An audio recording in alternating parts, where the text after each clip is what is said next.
बिना शरीर को थकाए ब्रह्मचर्य को पचाया नहीं जा सकता। जैसे दंड बैठक दौड़ भाग व्यायाम किया, फिर आप भले गृहस्थ हो, फिर दिन भर कार्य करते रहो। 30 मिनट तो पूरे शरीर को ऐसा व्यायाम में रखो पसीना पसीना हो जाए। पहले खेती जोतते थे ना किसान, एक फार वाला होता था और पूरे खेत को उसी से जोतला है, बलवान होते। 2 लीटर मठा और 8 रोटी पाए, बैल की जैसी ताकत। अगर बैल को नाथ पकड़ के रोक ले तो वही खड़ा हो जाए। विश्व का कोई भी सुंदर भोग इतनी ताकत नहीं रखता कि मन से भी भोगने की इच्छा आ जाए। शरीर की तो बात जाने दो, मन से भी भोगने की नहीं रखता। उनके बल से कह रहा हूं, उनके बल से कह रहा हूं, उनके द्वारा दी हुई शांति से कह रहा हूं, उनके द्वारा दी हुई शीतलता से कह रहा हूं। देखा है इसमें काम, देखा है क्रोध, देखा है इसमें, देखा है विकलता देखी है भोगों की, और इसमें कृष्ण कृपा भी देखी। जिन विषयों के लिए हृदय मचल जाता था, उन विषयों के सानिध्य में स्मरण भी नहीं आता कि ये भोगने की चीज है। पहले क्या होता था, जैसे गुरुकुल में स्मृति आपकी कमजोर हो रही है तो मेधा शक्ति बलवान करने के लिए ब्राह्मी उसको पिलाई जाती थी। ब्राह्मी है ये चीजें क्यों? क्योंकि उनमें इतनी शीतलता, उनमें पौष्टिकता है कि वो वीर का वर्धन करके वीर को रोकेंगे। खास बात उसमें होती थी। अब हम इस बात को ना समझ करके फ्रेंड बनाते हैं और वो विनाश का खेल खेलते हैं जो हमारी सारी सांसारिक और पारमार्थिक दोनों उन्नति का नाश कर देता है।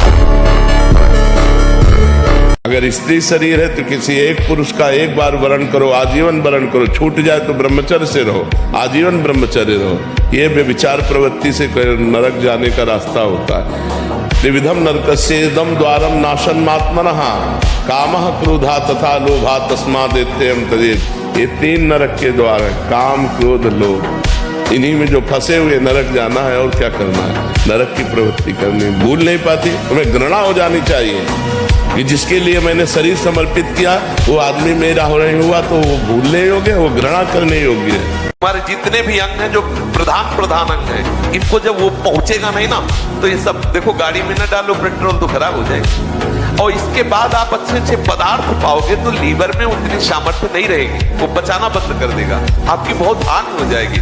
संयम से चलोगे तो आनंद ही करोगे। संयम एक बहुत बड़ा पावर है। सोचो कितना आनंद है उसके रोकने में, जिसके निकालने में आप आनंद समझते हो। ये शास्त्र जो अनुभवी महापुरुषों ने किया है, लिखा है, तो उसको हमें अनुभव करने की जरूरत नहीं, अपने गुरुजनों की बात मान लेते हैं। चाहे बच्चा हो चाहे बच्ची हो, सबके हाथ में वो बड़ा वाला मोबाइल, टच वाला, कौन सा मोबाइल कहते हैं, स्मार्ट गंवार बना रहा है। स्मार्ट कहाँ बना रहा है? स्मार्ट तो वो होता है जो बचा ले जाए अपने आप को नष्ट कर दे, उसे गंवार कहते हैं। स्मार्ट थोड़ी कहते। मोबाइल है स्मार्ट, तो बन रहा है गंवार। गेम खेल रहा है, गंदी बातें देख रहा है, गंदे मार्ग का अनुसरण कर रहा है। ये कैसे?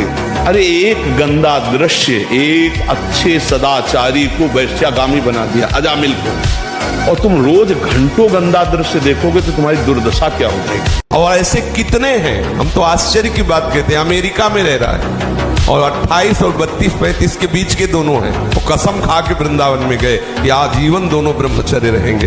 और उनका बच्चा होश में वृंदावन, बोले महाराज वचन देते हैं जीवन में कभी गलती नहीं हुई। अब बोलो सुंदरी पत्नी है, सुंदर शरीर है, खूब रुपए कमा रहे, ब्रह्मचर्य प्रणाम है। साधक होकर के भी गंदे आचरणों की वृत्ति बनी रहती, वो गृहस्थी होकर के भी संत की तरह रह रहे, प्रणाम है इससे सदगृहस्थ। देखो कोई अवस्था, बूढ़ा थोड़ी जवान है, कह रहा मैं ऐसी आकांक्षा करता हूं, तो ये नहीं कर रहा, ठाकुर जी से कराना चाहते हैं। प्रणाम है बच्चा तुम्हारे भाव को।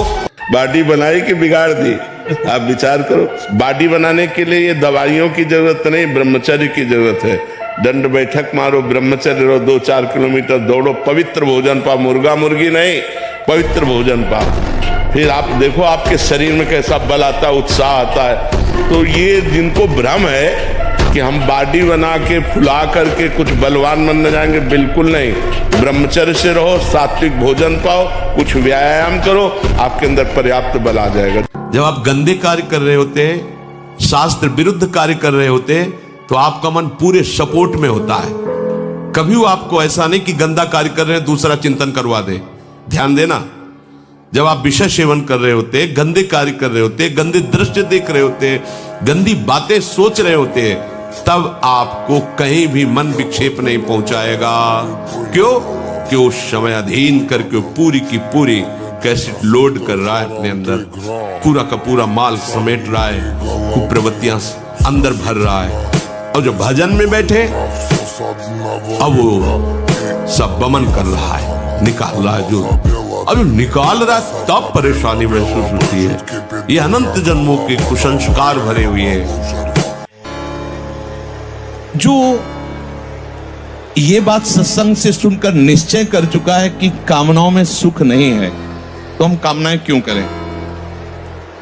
अगर ऐसा निश्चय न करो तो तुम दुख की कामना करते हो क्या? तुम्हें दुख भरपूर मिलता है ना, तो ऐसे ही सुख भी घेर लेगा जो प्रारब्ध में है। तुम्हें उसके लिए कामना करने की जरूरत नहीं है। और कामना से ही सब होता तो पूरा विश्व कामना कर रहा है, वो सुखी हो जाता।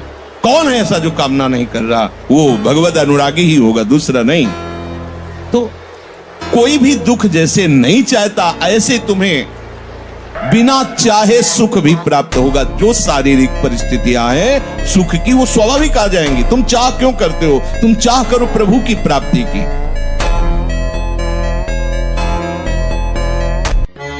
कम से कम आप इतने सौभाग्यशाली हैं कि सत्संग सुनने में तो रुचि है, नहीं तो माया सत्संग सुनने भी नहीं देती। तो अब चूको मत। अब एक बार मन और बुद्धि के खिलाफ खड़े हो जाओ।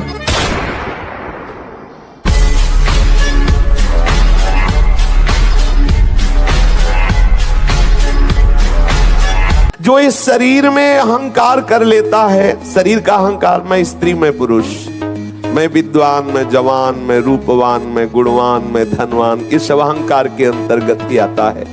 और जो घर में आसक्त होकर ममता कर लेता है, ये मेरा मकान, ये मेरी दुकान, ये व्यापार, ऐसा वो इस फंदे में ऐसा फंस जाता है कि फिर उसे धाम जाना है, सत्संग करना है, नाम जप करना है, भगवत भजन करके जीवन मुक्त होना, ये सब उसके लिए बेकार की बातें लगती है। बहुत सावधान, ये जाल है माया का। अपने वास्तविक कर्तव्य की तरफ दृष्टि यदि नहीं रखी तो ये सब व्यर्थ हो गया। वास्तविक कर्तव्य है भगवत प्राप्ति, ये सच्ची मान लीजिए सबके लिए। कब जगोगे? अगर इस जन्म में नहीं जगे तो कब जगोगे? जब से सृष्टि हुई यही सब करते चले आए। ये बहुत बढ़िया अवसर प्रभु ने दिया, जाग जाग, ये जागने के लिए अवसर दिया है।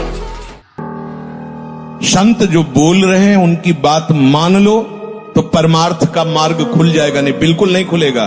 घूम घूम के उसी में भूल भुलैया में जाओगे।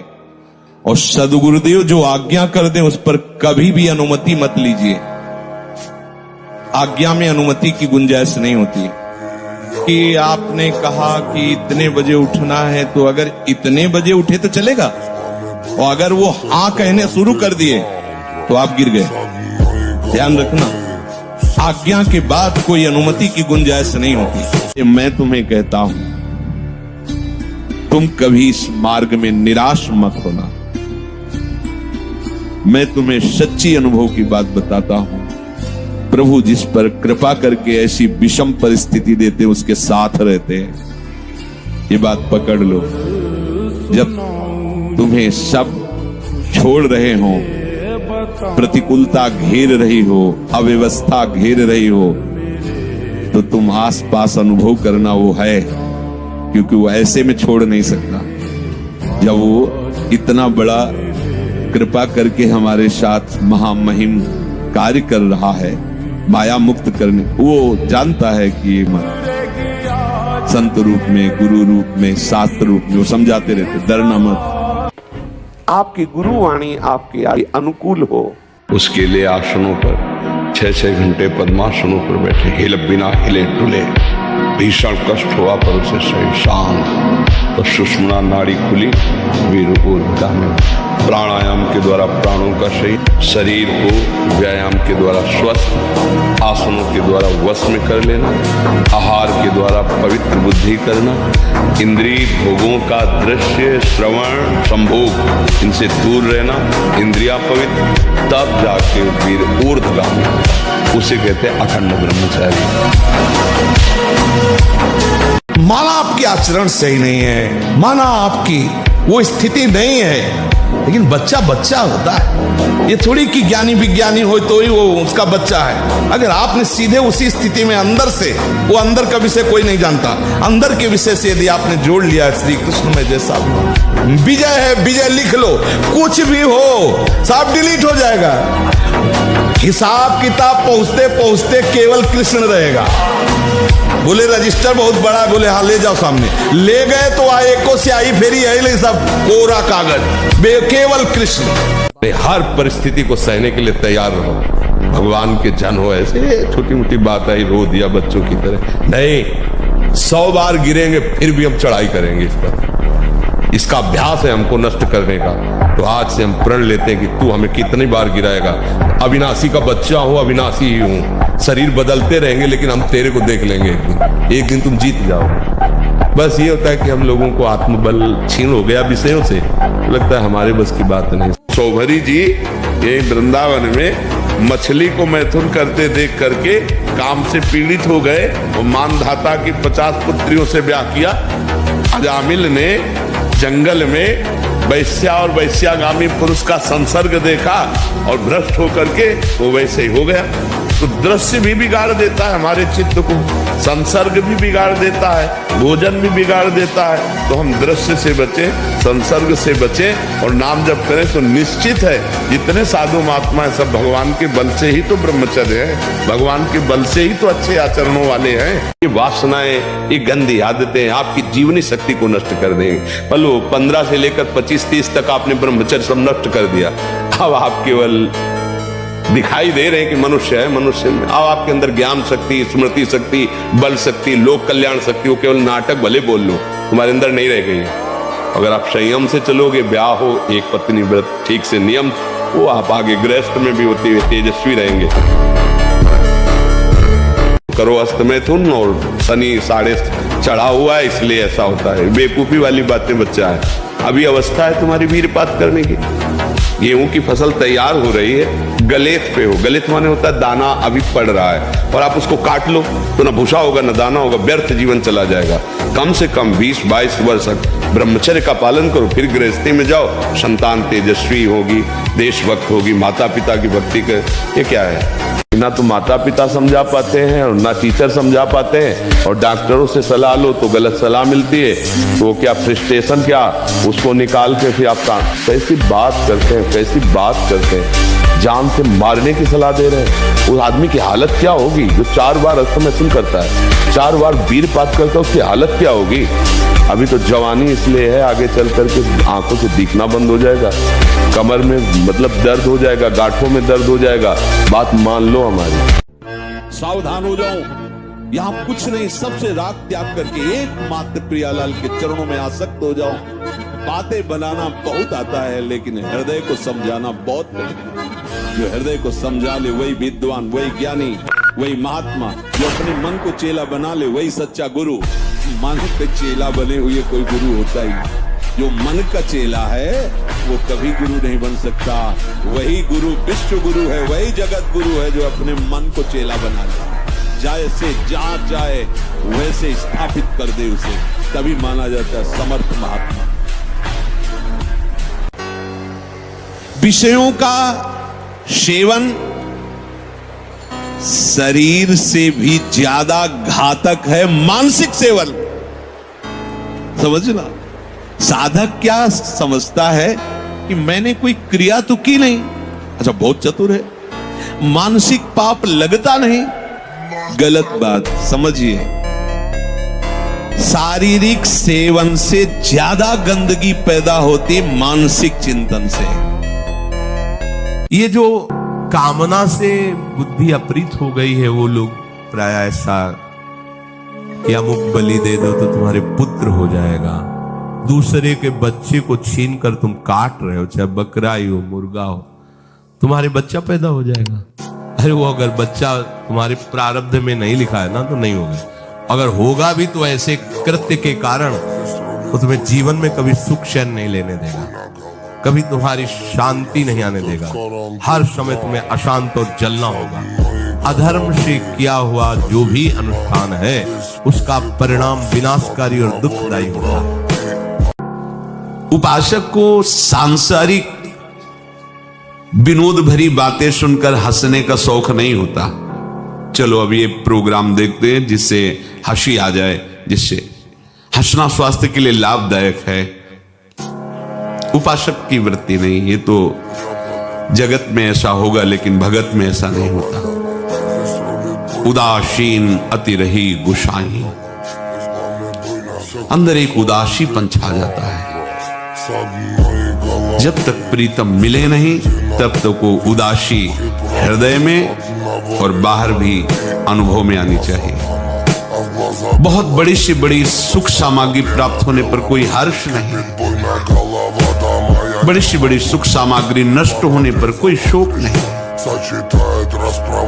इसे उदासीनता कहते। ये हमारे प्रिय मित्र हैं, ये हमारे प्रिय संबंधी हैं, ये हमारे बंधु बांधव हैं और ये हमारे कहने पर प्राण भी त्याग सकते हैं। अगर ऐसी किसी के भी प्रति बात हो तो हटा देना, नहीं तो ऑपरेशन शुरू हो जाएगा। डरते रहो इस बात से, किसी को अपना मत कहना, नहीं धोखा हो जाएगा।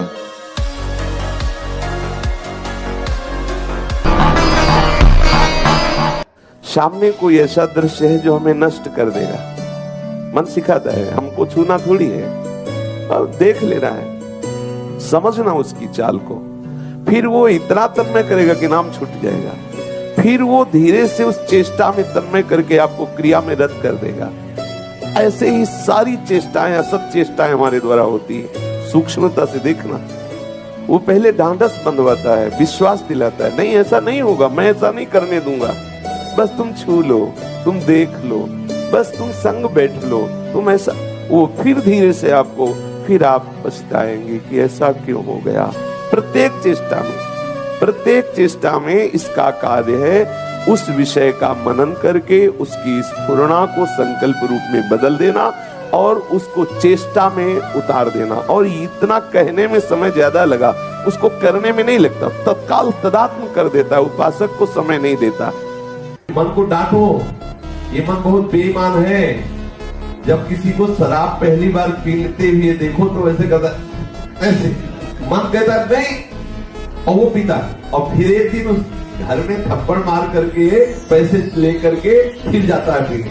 मन को पकड़ाना होता है, गंदी से गंदी बात पकड़ा दो, वो बहुत जोर से पकड़ता है, अच्छी से अच्छी बात पकड़ा दो, उसको एक समझ लो कि एक तरह से वो अंधा आदमी है पर है बहुत बलवान। उसको जो पकड़ में आए तो बहुत जोर से पकड़ता है। अब इसने शरीर को पकड़ लिया, इसने भोगों को पकड़ लिया। देख लो, बार बार हम शास्त्र की बातें सुना रहे, लेकिन वो छोड़ना नहीं चाहता।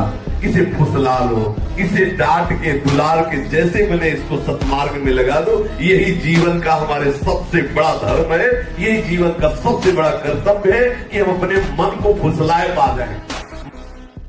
विचलित होना हमारे जीवन में नहीं होना चाहिए।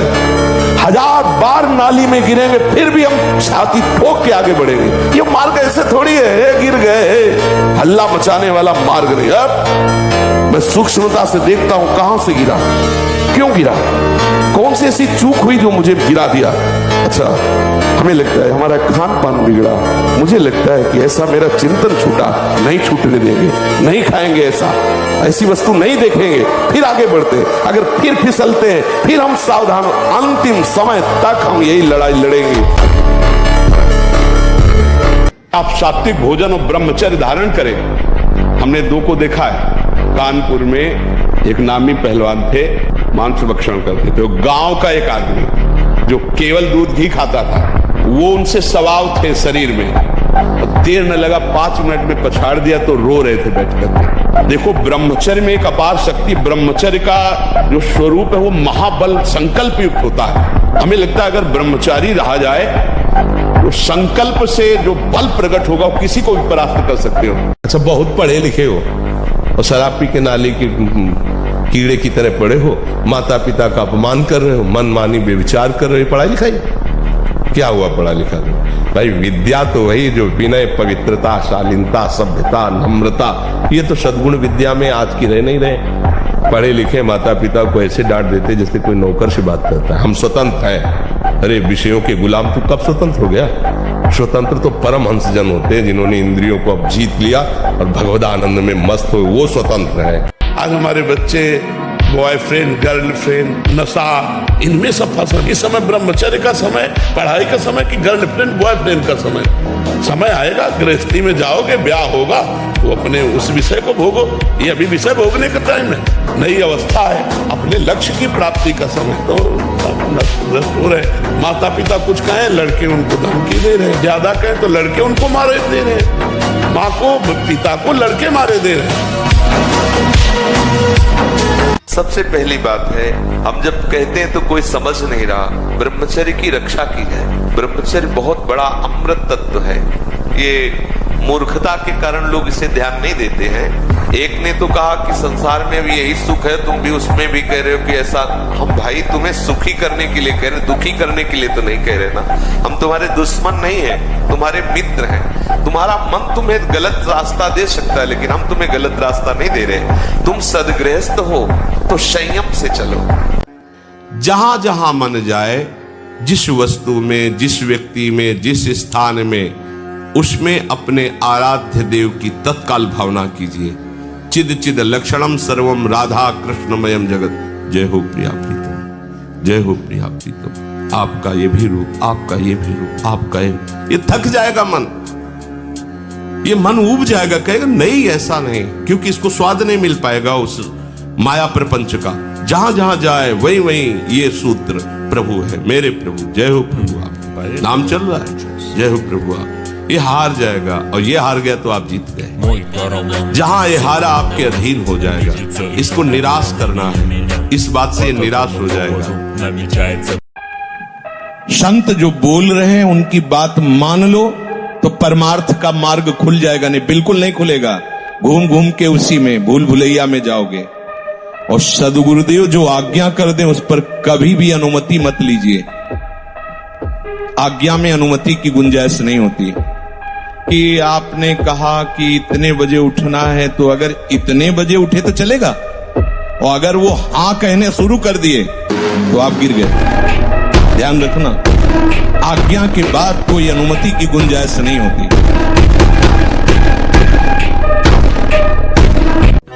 जिनके संग से संसार फीका लगने लगे, भूले ग्रह व्यवहार, जिनके संग से तुम्हारे हृदय में वैराग्य बढ़ने लगे, विषय त्याग का उत्साह आने लगे, भगवान नाम जप करने की रुचि होने लगे, और इसी जन्म में भगवत प्राप्ति करूंगा ऐसा निश्चय होने लगे, जान लेना मुझे महात्मा का साक्षात्कार हो गया।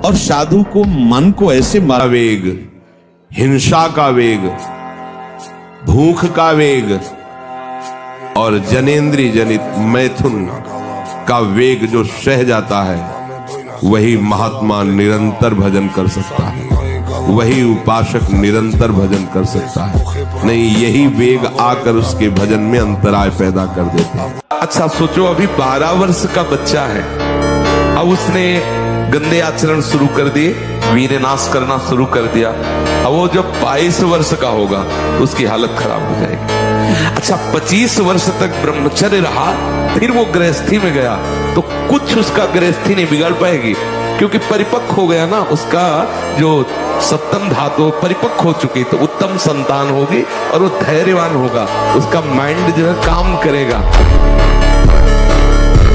कभी भी किसी भी पुरुष का किसी भी तरह से संग एकांतिक न स्वीकार करें, चाहे रिश्तेदार हो चाहे नातेदार हो, कभी एकांत वास न होने पावे। सबसे पहली बात, अगर घर में कोई नहीं है तो हमें किसी से नहीं मिलना, चाहे मेरा पूज्य से पूज्य, चाहे वो वृद्ध हो चाहे जवान हो चाहे कोई भी हो, प्रथम बात। दूसरी बात, अपने द्वारा किसी भी तरह की गंदी हरकत नहीं करनी, मोबाइल में गंदी बातें देखना, अपने शरीर से कोई गंदी चेष्टाएं स्वयं अपने आप में करना, फिर वो तो नाटक नौटंकी बना रहेगा, फिर उससे कोई लाभ नहीं मिलेगा। इतनी मोटी ग्रंथ होगी, हम उसे कंठस्थ कर लेंगे, पूछो कहां से पूछोगे, पर यह तभी होगा जब ब्रह्मचर्य ठीक होगा, खान पान ठीक होगा, नहीं तो स्मृति का नाश हो जाता है ब्रह्मचर्य। आज जो नए बच्चे हैं ना, ब्रह्मचर्य का नाश मतलब स्मृति का नाश, दिमाग प्रमाद, गंदी बातें देखना, यही सब अच्छा लगेगा। यानी हम कह रहे ब्रह्मचर्य में इतनी ताकत है कि कोई भी बात आप सुनाओ और 10 दिन बाद आप पूछ लो आकर के, वही वैसे उस मिलेगी।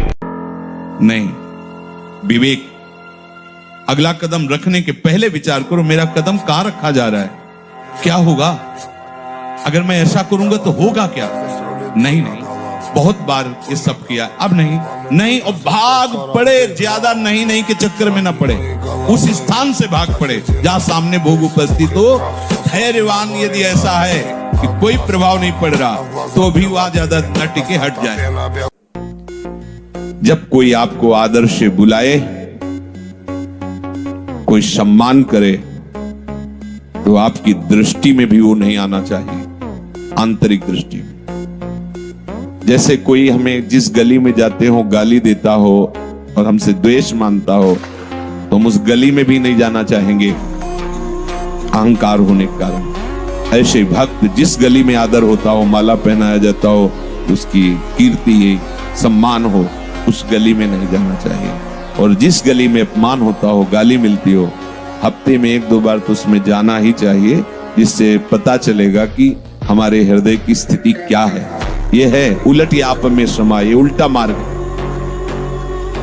अच्छा, आप खुद बताओ, एक बार ब्रह्मचर्य क्षीण होने के बाद आपको शारीरिक और मानसिक परेशानी होती है कि नहीं? हर तरह से होती है ना।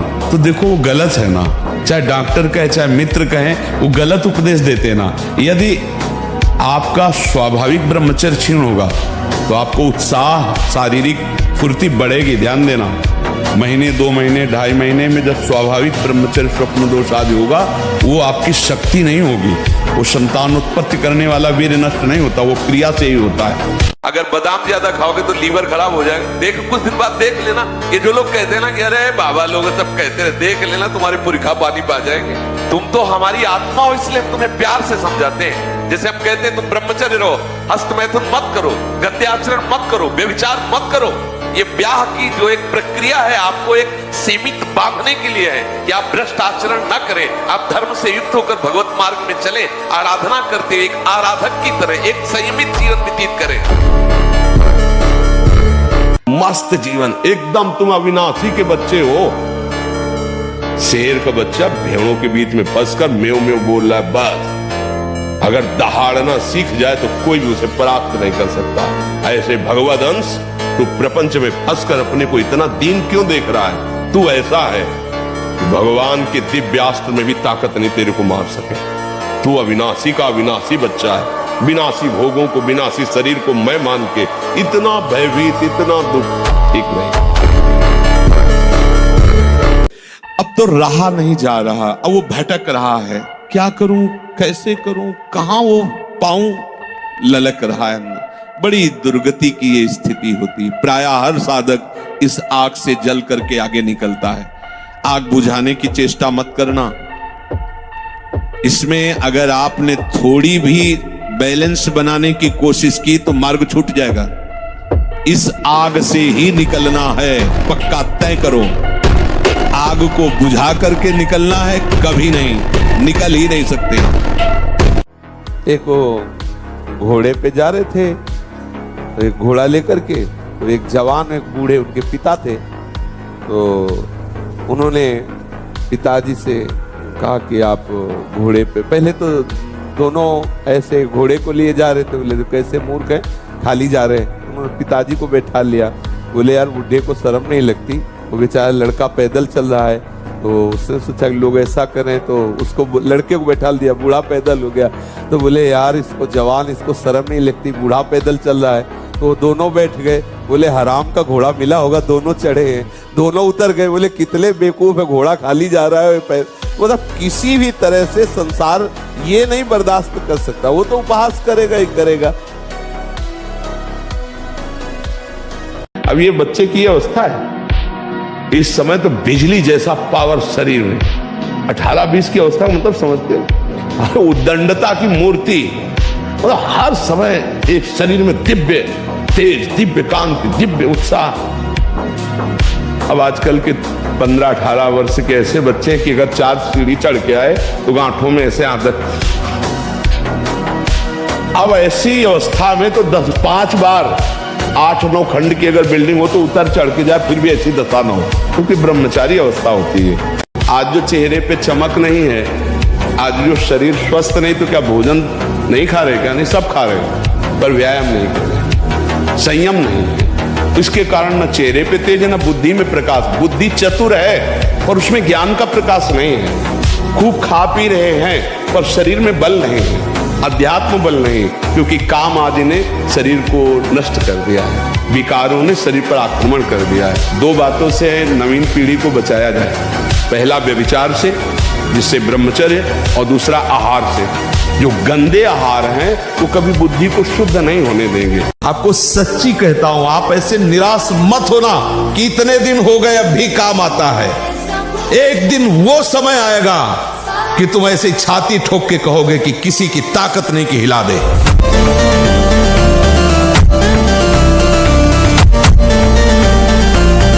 बहादुर आदमी चोट लगने पर और खूंखार होता है। कायर आदमी ने एक बूंद खून देखेगा, दैया रे भाग गए। तो ये कायरों का मार्ग थोड़ी है, सूरवीरों का मार्ग है।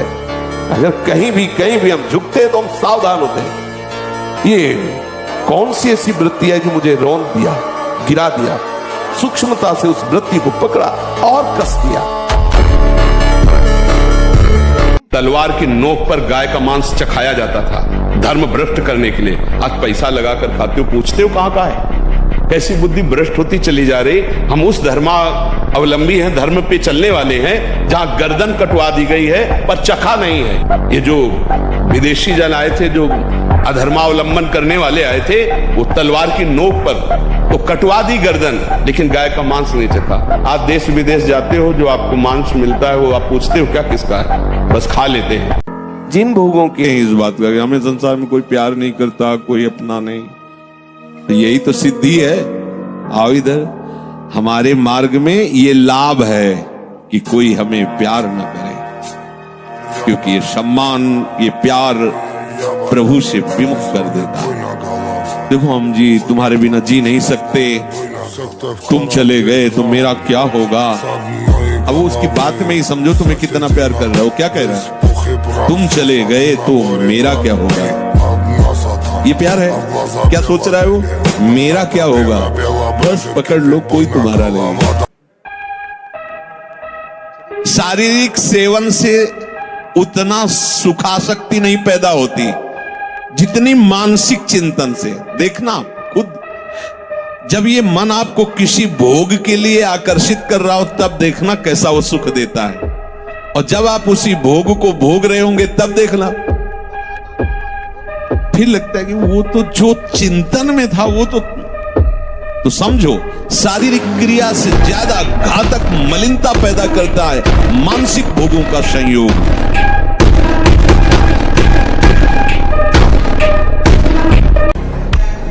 बहुत बड़ी सी बड़ी सुख सामग्री प्राप्त होने पर कोई हर्ष नहीं,